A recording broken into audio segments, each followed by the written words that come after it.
Estamos con Nadia y su columna estuvo de paseo. Estuviste por Puerto Madryn. Por Puerto Madryn. Estuve en Puerto Madryn, en Trelew también. En Trelew vi dinosaurios, que se los cuento otro día. O sea, dinosaurios muertos, ¿no? ¿Vivos? Sí, está muertísimos. Pero vi dinosaurios grandes. Igual no. Hoy voy a hablar de mamíferos marinos. Ajá. Mamíferos marinos. Ballenas, lobitos. Yo no sabía nada de eso. Entonces me contacté con un científico de allá que se llama Enrique Crespo, que trabaja en el CENPAT. El tipo está desde los años 80 estudiando el ecosistema marino, entonces el ecosistema todo del Atlántico Sur, entonces la tiene recontra clara.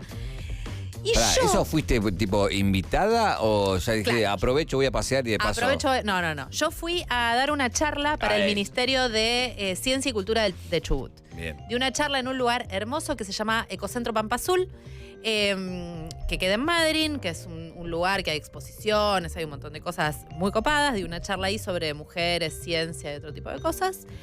Y ya que estaba, de paso, me fui a intentar ver ballenas, que me habían dicho, una cosa que me dijeron es, las podés ver desde la costa. Y yo, porteña, dije, no puede ser, no, de ninguna manera. Se reven desde la costa. ¿Posta? Pero se Yo recontra también, ven. re de acá desde la que no costa. entiende nada. Uno, claro, que va porteña como la hamburguesa de entraña. Ahí tenés, mirá. ¿Ves? Mirá. O sea, el coso ese negro que se ve ahí atrás es una ballena. Ah, Y fíjate mirá. que das 2 pasos y la tenés ahí. ¿Entendés? Ahí estoy reportando para la Agencia de Noticias Científicas de la Universidad Nacional de Quilmes, Bien. una cronista. Bueno, el tema es que me contacto con un científico. Qué buena campera. ¿Vos viste? Muy abrigada. Boh, ¿Podrán? Es que es el Freschetti, Sí. el Freschetti.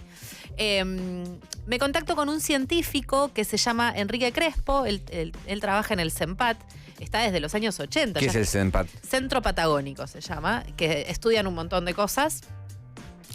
Enrique está ahí desde el año 82 estudiando ballenas, lobos marinos y un montón de cosas. Entonces dije, bueno, le voy a preguntar qué onda las ballenas. Lo que pasa es que no podía ir a un científico y decirle, che, ¿qué onda las ballenas? Tenía que ir un poco más informada, así que me bajé un par de artículos de Enrique.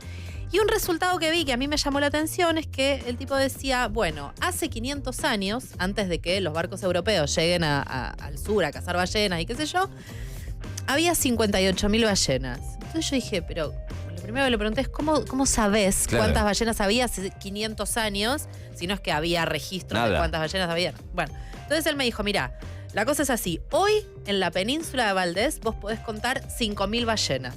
5.000 ballenas franca austral. Entonces, él me dijo, con los registros de las cazas de ballenas y las capturas y qué sé yo, las que hay hoy, teniendo en cuenta todas esas tasas, yo puedo hacer con un modelado matemático, puedo estimar que antes había 58.000 ballenas. Ah, ok. Que esas ballenas las usaban los pobladores que estaban ahí, las cazaban, en realidad no las cazaban, no se metían mar adentro a cazarlas porque había que arponearlas en una canoa, con el agua fría y qué sé yo.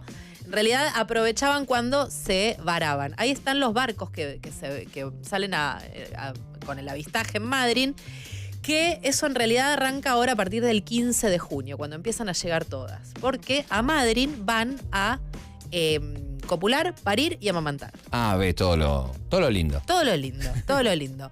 Vienen de haberse estado alimentando en una zona, en 2 zonas principales, se alimentan, una que se llama Talud, que es donde termina la plataforma marina, y otra cerca de las Islas Georgia del Sur, que hay grandes cardúmenes de krill. Krill, un microcrustáceo, Sí, primo de como- Oscarcito. Comen ahí, las ballenas comen, engordan su capa de grasa y después vienen a la península a copular, Claro. parir si es que estaban embarazadas y dar de mamar a la cría, porque recordemos que es un mamífero. Voy a hacer muchas preguntas de boludo. Dale. La primera de ellas es, comen un montón y con eso tienen reservas y... Sí, con eso engordan tremendamente su capa de grasa y tienen reservas, migran a veces hasta 10.000 kilómetros con esa reserva. Mal. 10.000 kilómetros. Hay un problema que el calentamiento global está causando, a veces el calentamiento es causado por el hombre, a veces no. El krill, que está en las Islas Georgia, que está bien al sur, madura debajo del hielo. Entonces, los años en los que la temperatura es un poco más elevada, el krill no madura correctamente, la ballena come menos y llega a la península con una capa de grasa menor. Menor. Entonces, ese año lo que ocurre es que tienen la cría, todo bien, pero el destete no es exitoso, entonces ese año se mueren muchas crías. El año que... ¿Qué problema tenemos ahí? Igual no tenemos tanto problema. ¿Por qué? Pero si el calentamiento va o no. Hay un problema y no hay un problema. A ver. Lo que a mí Enrique Crespo me dijo, que le agradezco mucho, mucho, mucho toda la paciencia y toda la explicación, me dijo que hoy las ballenas no son una especie en peligro de extinción. ¿Ah, no? Ah, me No, como hay tranquilo. años donde la mortalidad es muy elevada y hay años donde no. Que él cuando llegó en los años 80 nacían muy pocas crías y hoy ves ballenas por todos lados y un montón de especies.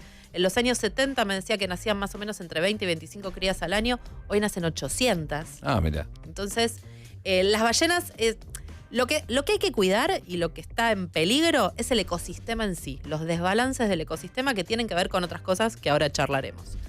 Pero bueno, las ballenas no están en peligro. Los que primero las empezaron a cazar, me contaba, fueron los vascos. Eso te iba a preguntar, ¿por qué se dice cazar y no pescar? Ay, porque es un bicho bastante grande. No es que le pones... No, bueno, pero está bien. Yo he leído que se dice cazar, capturar. Es un bicho bastante grande que no lo cazás con una caña. No, obvio, lo obvio. tenés que arponear. O sea, Arponear. para acá, con el arpón. Se llaman justamente ballenas, les decían ballenas buenas, porque cuando las arponeabas, quedaban flotando al lado del buque, del barco que sea que las arponee, porque tienen mucha grasa. Entonces quedaban, por eso cazaban a la ballena franca y no a las demás, porque las demás tienen distinta relación de grasa y músculo, entonces se hundían. Mira. A esas ballenas como la ballena azul, la ballena jorobada y todas esas. Escuchá, ¿y llegaste al dato este de cuánto pesaban? Sí, 23 toneladas pesa una ballena adulta y mide como 15 metros. Por eso, en esa playa que me veían a mí recién, que se llama El Doradillo, que queda a 12 kilómetros de Madryn, si vos la pensás, si tenés un buen neopren, te mandás a nadar con una ballena. Pero está prohibido por ley. ¿Por? Y porque son bichos muy grandes. Con un aletazo te mata. mata. ¿Entendés? Y no lo hace de mala. Te pega, digamos, te hunde. Son bichos muy, muy, muy grandes. Estas ballenas que yo te decía, las que tienen distinta relación de grasa-músculo que se hunden, a esas las empezaron a cazar recién en 1700 y pico, 1768, cuando un sueco inventó algo que se llama arpón explosivo, que básicamente les inyectaban aire cuando las arponeaban, entonces, plin, quedaban flotando. Escuchá, otra pregunta de boludo. ¿Qué se hace con, se pesca, que se caza o como quieras llamarle a la ballena? Después, ¿Qué se hace? ¿Qué se hace? ¿Cuáles son los productos derivados que salen? Los vascos las empezaron a cazar a partir del siglo I. Hay registros de que los tipos las cazaban, venían del País Vasco y se establecían en Canadá, en las costas de Labrador y Terranova, y lo que hacían era sacarles la grasa. Juntaban grasa de ballena, grasa, y llenaban barriles de aceite, básicamente, que después se los llevaban a Europa. Y con esos aceites, con ese aceite, iluminaban. Con eso eran las lámparas que funcionaban en Europa. Mira. Entonces, Enrique Crespo lo que me decía es, las ballenas iluminaron Europa por más de medio siglo. Qué locura eso. ¿Entendés? Fue tremenda la caza que sufrieron y obviamente la población mermó muchísimo. Entonces, la caza de ballenas se empezó a prohibir recién en el siglo XX. En el año 30, creo que a partir de los años 30 se prohibió la caza de ballena franca, la austral y la del norte. Hay una ballena franca del norte. Y el resto de las especies se empezaron a prohibir recién después de la Segunda Guerra. O sea, hoy están todas prohibidas, todas las hoy especies. está prohibida las únicas especies, la única ballena que se puede cazar y con permisos especiales es una ballena que se llama ballena mink, y esos permisos a veces se los conceden a los japoneses. Pero es muy... ¿Eso por qué los japoneses, sabes? ¿Tenés el dato por qué? Son países que tienen tradición ballenera. Sí. Japoneses y todos los descendientes de vikingos, los países escandinavos, tienen un montón de productos que son derivados de ballenas. Y de hecho, como la población ahora de ballenas se está recuperando, están reclamando poder volver a cazar de nuevo. Porque te dicen, bueno... ya está, ya también. Ya hay un montón, dale. Podemos cargarnos un par. Exactamente. Que lo que me decía Enrique Crespo y que en un punto me dice, hay dos discusiones. Una es biológica y la otra es moral. Biológicamente vos podés decir, bueno, ahí está Enrique, mira. Ahí es, después de que le hice la nota, me dice, ¿no querés ir a una lobería? Y que un científico que hasta hace años laburando ahí es como que venga, no sé, es como ir al VIP con Ford, ¿entendés? Claro. Ford, ¿no querés tomar un champán en el VIP? Claro, dale, obvio. Bueno, y ahí está la lobería a la que me llevó él. Eso es lo que se ve abajo. Bueno, no se escucha mucho la explicación porque hay muchísimo viento. Claro. Pero abajo se ven un montón de lobitos. Lo que me contaba es que algunas hembras se meten al mar, comen 2 o 3 días seguidos, están en el mar, salen y dan de mamar. Hay muchas hembras, ahí hay una hembra que va caminando que se ve en el medio, que la sigue la cría, y después frenan y se ve a la cría tomando la teta, ahí en el medio. Bueno, me explicó un montón de cosas. La cosa es así. Llegan los barcos europeos y empiezan a cazar. O sea, antes de que vengan los barcos europeos, los aborígenes que vivían en la zona cazaban ballenas, en realidad aprovechaban las que se encallaban, y cazaban lobos marinos. Sí. ¿Por qué? Porque eran un bicho que les daba de todo. Les daba piel, les daba carne, les daba la grasa. Todo les servía a los lobos marinos. Entonces, en un momento empezaron a llegar barcos europeos. Y ahí la población empezó a bajar muchísimo, pero muchísimo. Y eso libera otras presas, como por ejemplo merluzas, anchoitas y qué sé yo, que era todo lo que se comían los lobitos, empieza a ser más grande, digamos. Entonces, bueno, en un momento se prohíbe la caza de esos bichos. Hoy en día, obviamente la caza está prohibida. Y lo que yo hablaba con él era algo que me parecía interesante, que era esto de volver para atrás en cuanto a la población. Hace 500 años había 58.000 ballenas, hoy hay 5.000. La población se está recuperando. No porque se haya hecho nada en particular para que se recupere, sino solo porque se dejó de cazarlas. Los lobos marinos pasa lo mismo. Pudo estimar que hace 500 años eran 600.000, hoy creo que son 50.000. No se hizo nada para recuperarlos, simplemente se dejó de cazarlo. Ahora, la pregunta es, ¿van a llegar a ser 500.000 de nuevo los lobitos o 58.000 las ballenas? La respuesta es no. No van a llegar ¿Y jamás. por qué no? ¿Por qué no?